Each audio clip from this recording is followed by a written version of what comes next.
Hi guys, I'll let you know my name's Nur Fadila from Business Management Seksi.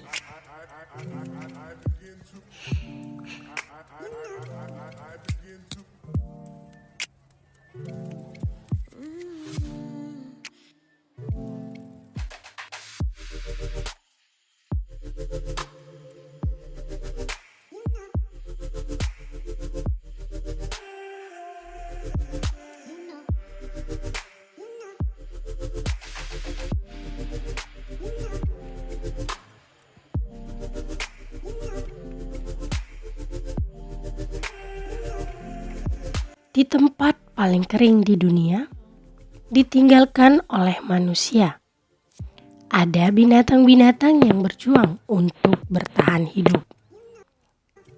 Dan yang lainnya bertahan melawan yang paling kuat. Jenimit, padang pasir Afrika Tenggara. Terbentuk sejak sekitar ratusan tahun lalu. Membuat kota para kuda ini menjadi suatu yang spesial di alam liar Afrika Barat.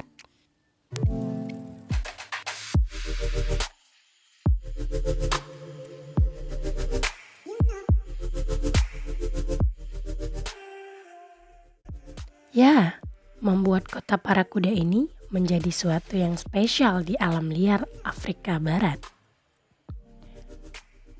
Peta atau berlipat padang pasir dan nimit di Afrika Tenggara menawarkan kekayaan yang berharga. Setiap tetesan air bisa didapatkan. Adanya cekungan sempurna kolam buatan manusia di padang pasir karena desa ini. Desa Wiedenhoek, koloni kecil di tepi padang pasir. Yang dulu dikenal Jerman di Afrika Tenggara, sekarang namanya Namibia.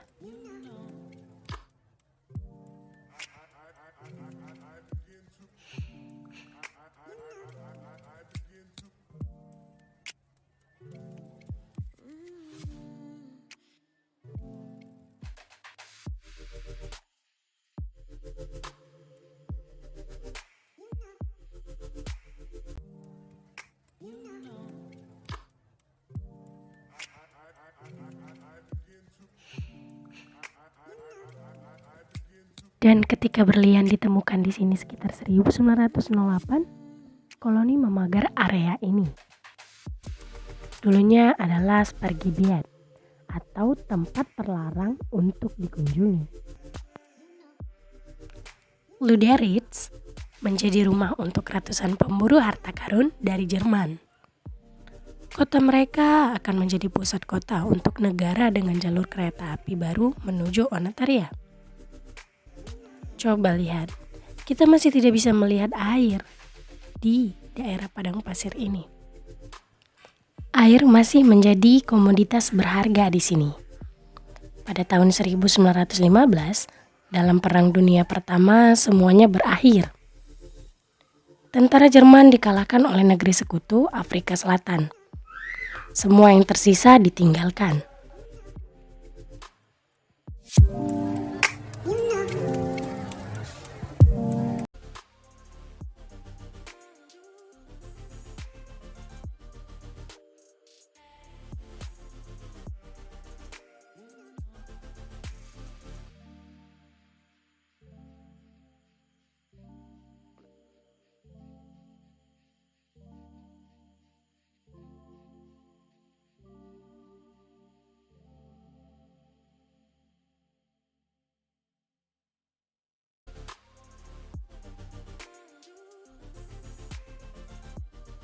Beberapa orang yang lain tinggal lebih lama di penjara sekutu, kampung perang. Jauh di tengah padang pasir, ada juga yang tinggal selamanya untuk di sini. Mereka meninggalkan kuda-kuda mereka. Namun, 50 ekor kuda tetap bertahan. Karena satu cekungan yang tersisa di Gerelot.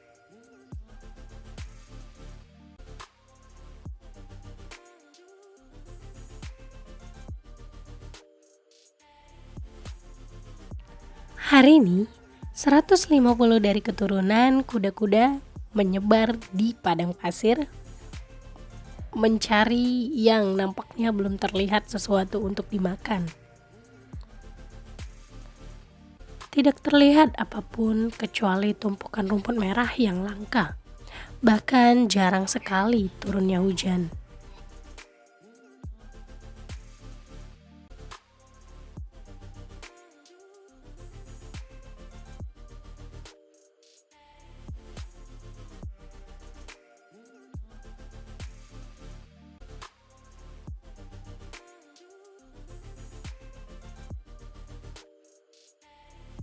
Namun, ketika mereka haus, mereka akan memaksa diri untuk kembali ke cekungan air. Mereka tidak pernah pergi jauh dari cekungan air hingga lebih dari 40 km. Ada pejantan kuda yang memimpin pasukan mereka. Terkadang yang lain juga mengambil alih dalam memimpin. Siapapun yang paling kuat di antara mereka, maka dia mampu untuk memimpin jalannya kuda-kuda. Pada bulan Juli di musim dingin ke-7 di akhir bulan ke-11, anak kuda siap untuk dilahirkan ke dunia. Para pendampingnya pun berkumpul untuk memberikan dukungan.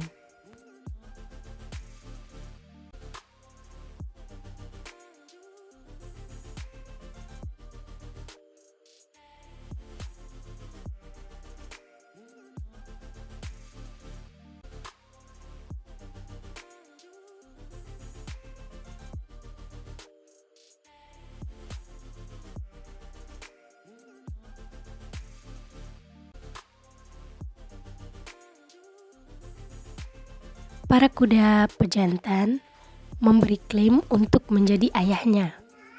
Dia akan melindungi bayi kecil itu dari serangan lawan yang cemburu dari kawannya yang lain. Berdiri bergerak, maju mundur. Bayi kuda yang mungil ini melakukan latihan pertamanya.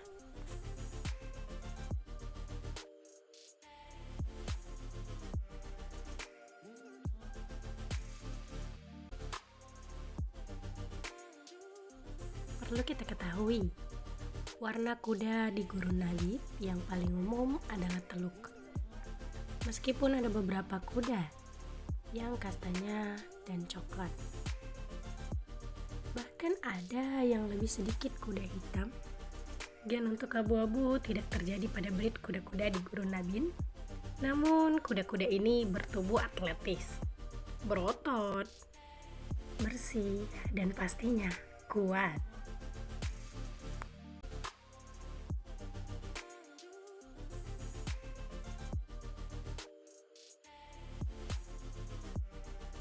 Mereka berbongkong pendek dengan bahu yang layu. Kuda-kuda tersebut memiliki penampilan seperti kuda-kuda yang dibesarkan dengan baik di kepala, kulit, dan juga bulu.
Oh iya, makanya air penduduk yang telah mengembangkan mekanisme fisiologis terhadap mereka sehingga mampu meningkatkan kemampuan mereka untuk menghemat udara.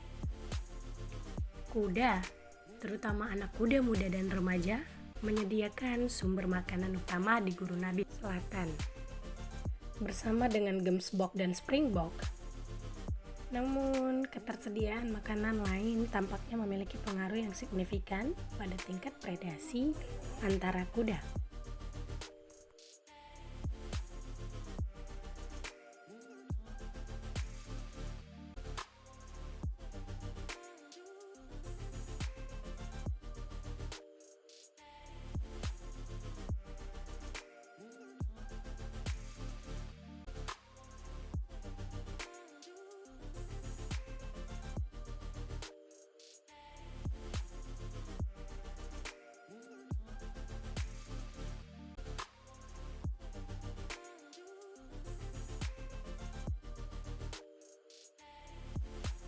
Macan tutul dan serigala berpunggung hitam juga mendahului kuda muda.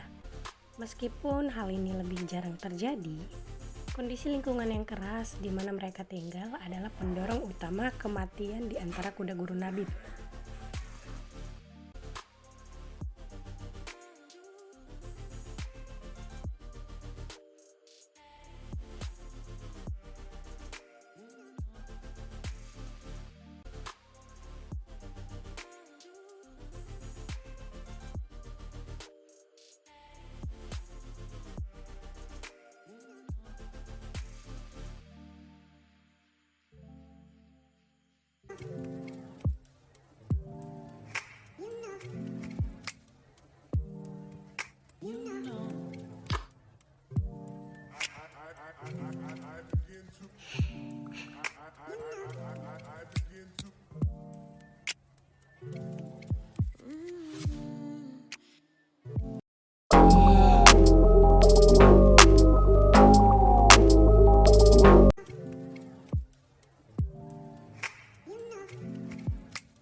Karena mereka terdehidrasi, kekurangan gizi, kelelahan, dan juga kepincangan.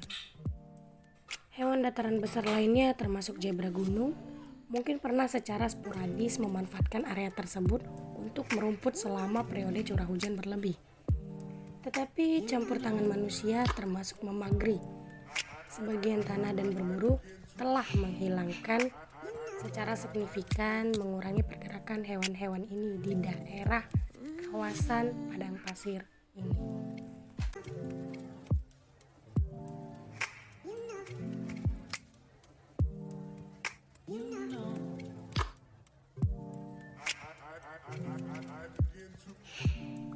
Zebra gunung Hartaman yang terancam punah memang ada pernah di bagian Taman Zebra Gunung Naukluft di Taman Nabib Naukluft.